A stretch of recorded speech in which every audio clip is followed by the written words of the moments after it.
So girls, we're in our blue books, which mine's not blue because I don't have a cover on it. So far, we did a few exercises last week, which helped with, we were doing our creative writing, weren't we? So what I'd like to do is just go through these because we're really at the point now where we can kind of let these guys go, like we know that we've got them. So what I'd like to have a quick flick through is from the start, just so we're aware of what they all are. Did we do navel and mastoid last week? Yes. I think I demonstrated it on Anne, where she was holding her navel and holding behind her ear. So this is actually on page 5 in your books, and these are right at the beginning of the book. Actually, we've just done ESR, so that's right at the beginning, and that's page 4. And then we go to these navel and mastoid, navel and different ones. So we've got navel and mastoid, which is balance, memory, and decision making. And we're simply doing the same thing as what we were with the ESR points, holding that point until we can feel, well, it actually doesn't say to hold it until you can feel a pulsing, but you want to do that.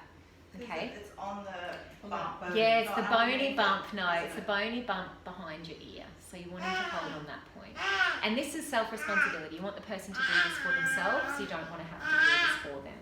Okay. And then you're getting them to swap hands. So you can ask them to feel into a pulse there or a bit of a shift, and you're just holding that one. Okay.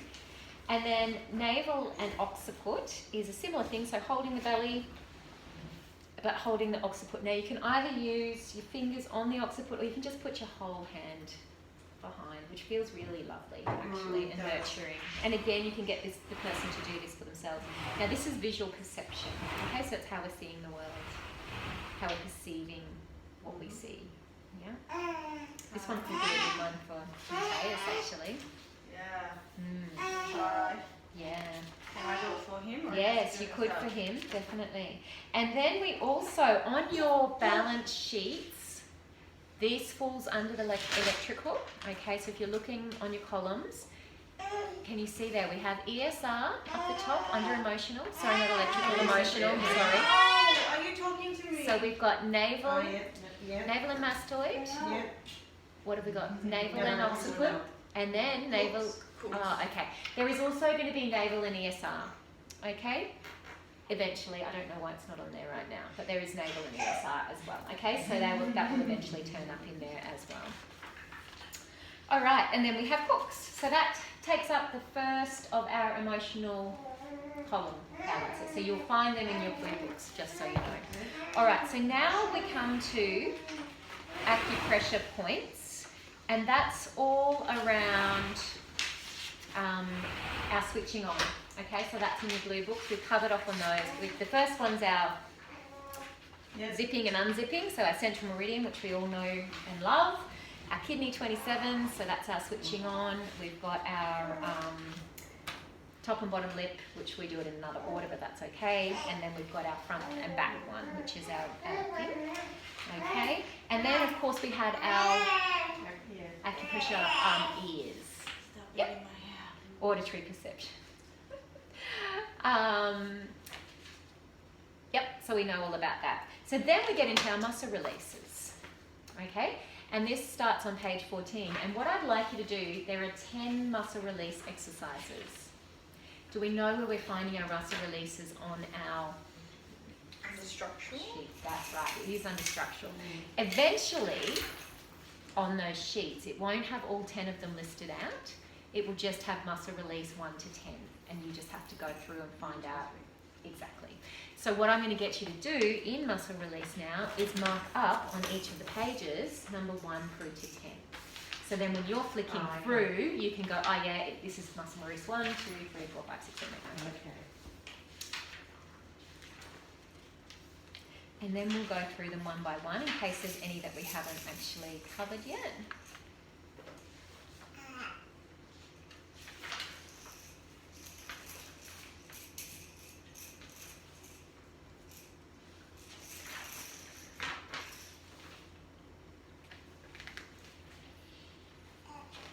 Awesome. So everyone's across that? Yep.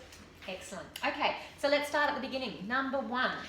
is our stretch. So that one, remember, is just what we've been doing at the beginning, stretching up with one arm, stretching up with the other, and then with both arms on, and we're always on the tippy toes to get that maximum stretch. Last week we did the knee calf release and the ankle calf release. So that's number 2 and 3. So that's pushing against the wall, and you just step the person through, but there's variations on where you put your feet and which leg you bend and whatever for each of them, but they're pretty straightforward. Pelvic release is our butterfly. Okay, so again, when anyone's doing this with you, you want to actually read through the steps, because it's really easy, like I demonstrated last week, that you know, if you become familiar with them, you just do them one way and then you read it and you go, oh, you're also meant to do that. So I'm guilty of doing that. So just read it out. Nobody's going to judge you for doing that. So you just flip to them and do that. So that's our expression. So one that we haven't done yet, but I'm sure you've all done, is the sacrum release. And that's where we lie on one side, like lay down flat on the ground, and we put our legs over to one side and our head to the other. Okay, so that's really stretching out that bottom of the sacrum area. Yeah, so if you've done any yoga, I'm sure that you would have done this exercise before. Has everyone done that? Yeah, excellent. So the girls who are watching, it's page 19 in our book, and that's number 5 of our blue book. So the next one is arm release. So I think we did this one last week as well, because it's 4 expressions, so it's just swinging right around. Oh yeah, that feels good. We didn't do that this morning. Ooh, need that one. Okay. Then we have shoulder release. So this one is the arm up, and usually we'll do arm release and shoulder release together. Okay, because they kind of fit really well together. So that's swinging the arm up and then catching behind the back. And that's number 7, which I know we did last week as well. We did some neck rolls this morning, and I think we did them last week as well, because we did the reading and writing. So this would have been another one that could have helped for your handwriting. Yeah, there's 7 and 8. Yep, so then we're rolling from one side to the other, and it's just those half neck rolls that we're doing there. So that's 8. Number 9 is visual perception again. Okay, so we had another visual perception there before, which was the occiput and the navel and occiput. So this one is just like our auditory tests for the neocortex. It's just looking all the way to one side and looking all the way to the other. And there's some breathing that we do around that as well. So that one can also be a good one for memory, if you were to be doing the memory one. That's a reminder for you girls too, who are not here, if you haven't done your memory. Or whatever else it was memory and... Memory. And who were the other? Yeah, I think Kylie, you were doing memory as well. Sabrina might have been doing memory as well, wasn't she? It's all 3 of you. There you go, there's a reminder, girls. Okay, and the last one I don't think we actually have done, but it's jaw release. So what we do here, because we know, yeah, that's right. Did we do it last week? No. Okay. So what we're doing is holding 2 fingers on the hinge of the jaw, and notice I'm reading this so I don't forget anything, in front of the earlobes, and we're massaging. But as we're massaging, we're going to yawn loudly. So. Feels good. Very sore. Yeah, mine is too. Very sore. So these are major energy centers in the body. Both the jaw and the hips is where we hold a lot of our information. Okay. So that's why they can be really sore. It's where we hold, some teeth grinding. Yeah. It's often an indication that there's a lot of mental stuff going on. Yeah.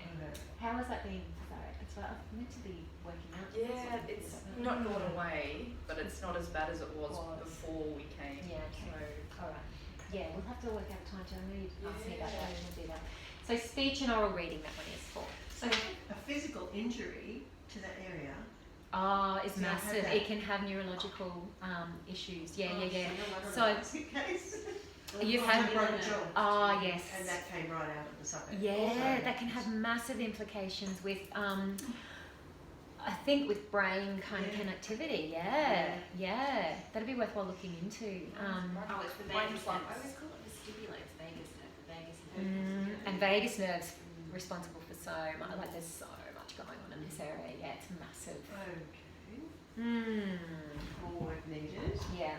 good. I'm finding out about these Yeah, it's things. cool. Yes. Yeah, it'd be worthwhile investigating that a bit actually. So How sort of that kind of- craniosacral is very good for Oh, jaw work, okay. I would say, from a structural perspective, and a And Yeah. there's certain massage therapists too. Who will- TMJ, and Yeah. also some people will do internal. That's release right. in that. a lot of craniosacrals will do that. I think NOT is a specific type of kinesiology that will also work with jaw release stuff. So Reza does that. Mishenka also does some jaw release stuff. I think she has done some before as well.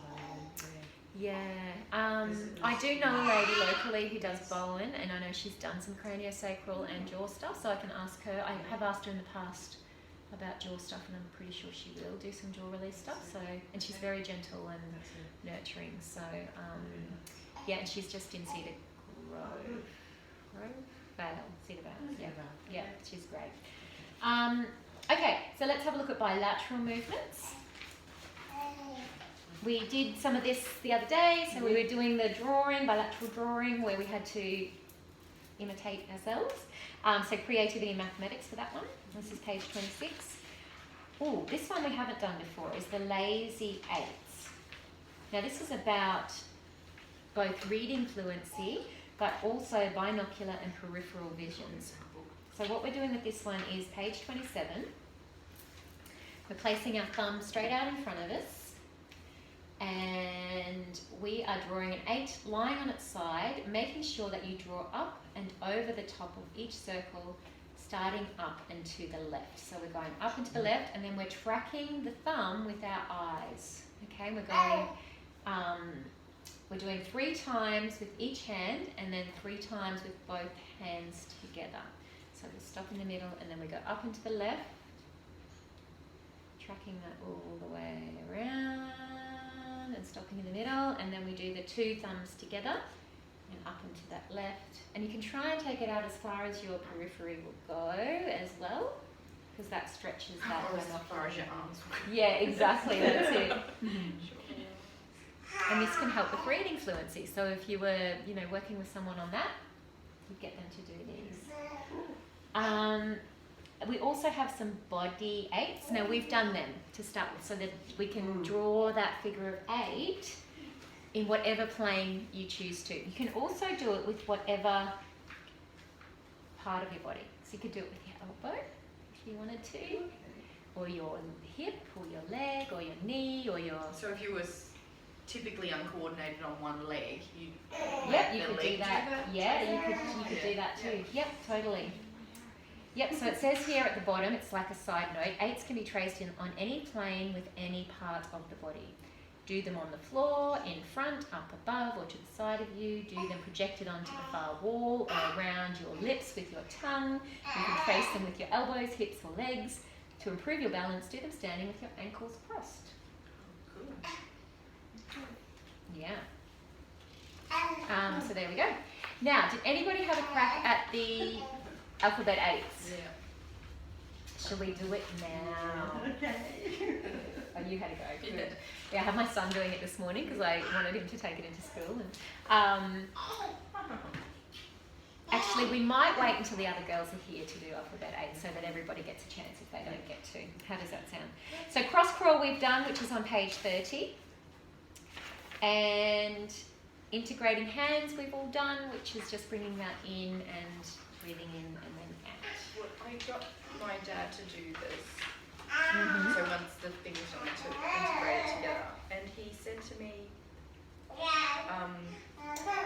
I don't have an imagination, or I can't imagine it. Yeah, or I can't visualize it. Okay, that's fine. And I was like, So then he's a different learner. Okay. So he doesn't have to. So he might just be able to sense. Because he said I can manifest it. Okay, And perfect. I was like, oh, okay, we'll just do that then. Is that right? Perfect. To me, that would It's be the same more. thing, but anyway. It's more about that they get a sense. So it actually says, no, it just says imagine. But you can say,